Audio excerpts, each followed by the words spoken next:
Sir ముందుగా హిడ్మా గారి విషయానికి వస్తే మాత్రం మీకు తెలిసి అసలు ఏం జరిగింది? అది ఎన్కౌంటరా, బూటకపు ఎన్కౌంటరా? మీ విశ్లేషణ ఏంటి? అది ఎన్కౌంటరు ఇలాంటి పదాలు వాడక్కర్లేదండి. అది నిర్లజ్జగా ప్రభుత్వం చేసినటువంటి హత్యే. కేంద్ర ప్రభుత్వం చేసినటువంటి హత్యగా మాత్రమే దాన్ని చూడాలి. ఇలాంటి హత్యలు మరిన్ని జరుగుతాయి. ఇంతకుముందు కూడా ఈ హత్యాకాండ కొనసాగుతూనే ఉంది. ఈ హత్యాకాండని అర్థం చేసుకుని ఆపటానికి పౌర సమాజం ముందుకు రావాల్సినటువంటి అవసరం ఉంది. రాజ్యాంగాన్ని తొంగలో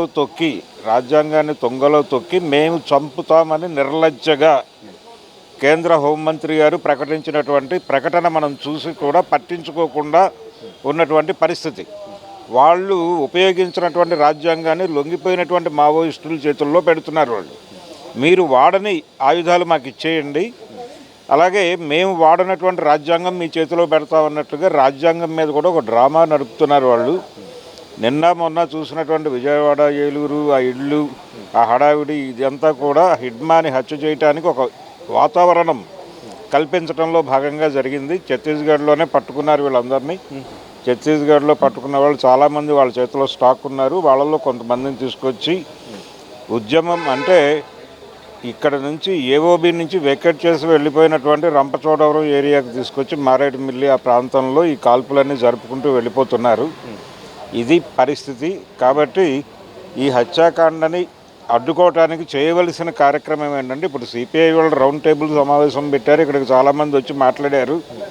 కానీ దీనికంటే కూడా ఎవరికి ఉద్యమం అవసరమో వాళ్ళ దగ్గరికి వెళ్ళి వాళ్ళని కదిలించాల్సినటువంటి అవసరం ఉంది. ఖచ్చితంగా ఈ దేశంలో మైనారిటీలు, దళితులు రాజ్యాంగాన్ని అడ్డం పెట్టుకుని బతుకుతున్నటువంటి సెక్షన్స్ దగ్గరకు వెళ్ళి ఈ రాజ్యాంగ ఉల్లంఘనకి వ్యతిరేకంగా ఒక రాజ్యాంగ ఉద్యమాన్ని నిర్మించాల్సినటువంటి అవసరం ఉంది. అలా నిర్మించగలిగితే అంటే కింది కులాలు, మాదిగ, రెల్లి, ఈ కులాలు, అలాగే మైనారిటీ సంఘాలు వీళ్ళ దగ్గరికి వెళ్ళి వీళ్ళతో మాట్లాడి రాజ్యాంగాన్ని కాపాడుకుందాం, జీవించే హక్కును కాపాడుకుందాం అని ఒక ఉద్యమం చేయగలిగితే అప్పుడు మాత్రమే ఈ సమస్య పరిష్కారం అవుతుంది. ఇది ఊరూరా ప్రతి పల్లెలోనూ జరగాలి.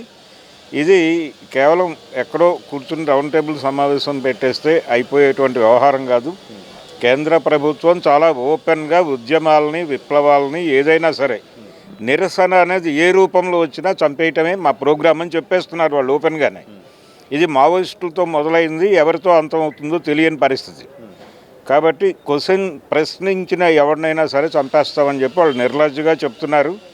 అలాగే ప్రభుత్వాలు ప్రైవేట్ ఆర్మీని మెయింటైన్ చేయడం కూడా తప్పు కాదు అని చెప్పి అమిత్ షా గారు మాట్లాడాడు.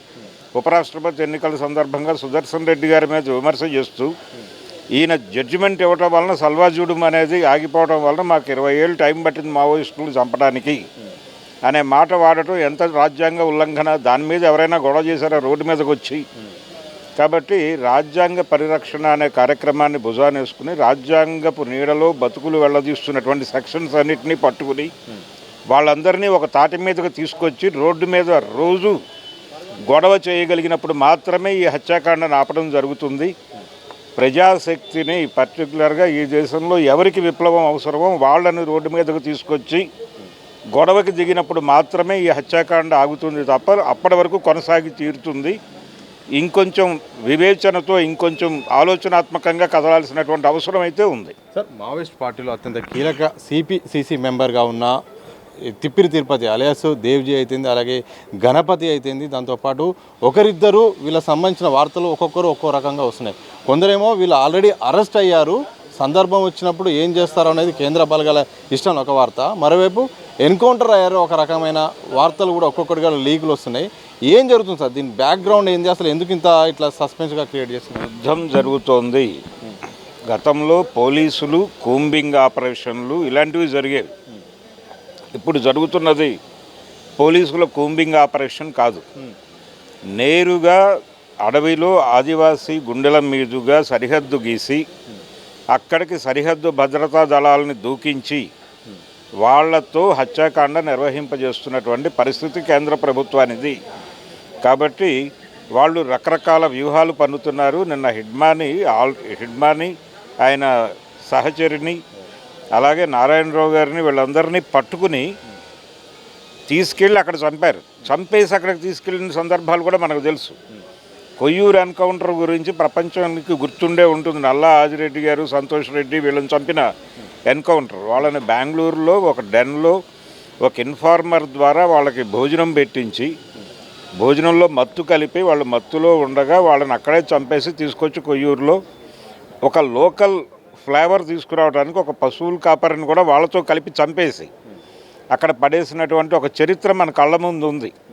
ఇప్పుడు కూడా అదే జరుగుతోంది. రకరకాల కుట్రలు. ఇప్పుడు హిడ్మా చంపేసిన తర్వాత, హిడ్మాని హత్య చేసిన తర్వాత ఆయన లొంగుబాటు కోసం వచ్చాడని చెప్పి ఇంకొక లేఖని క్రియేట్ చేసి ఈలోపు ఏది లేదండి, రకరకాల గందరగోళాలు క్రియేట్ చేస్తున్నారు. పార్టీ పేరుతో వాళ్లే ప్రకటనలు ఇచ్చేస్తున్నటువంటి పరిస్థితి. మావోయిస్టు పార్టీ పేరుతో కేంద్ర ప్రభుత్వమే ప్రకటనలు ఇచ్చేస్తున్నటువంటి పరిస్థితి. మల్లోజుల వేణుగోపాల్తో ఒక వీడియో చేయించారు. వీడియో చేయించి ఒక కాల్ సెంటర్ పెట్టారు. ఆ కాల్ సెంటర్ నెంబర్ ఇచ్చాడు ఆయన.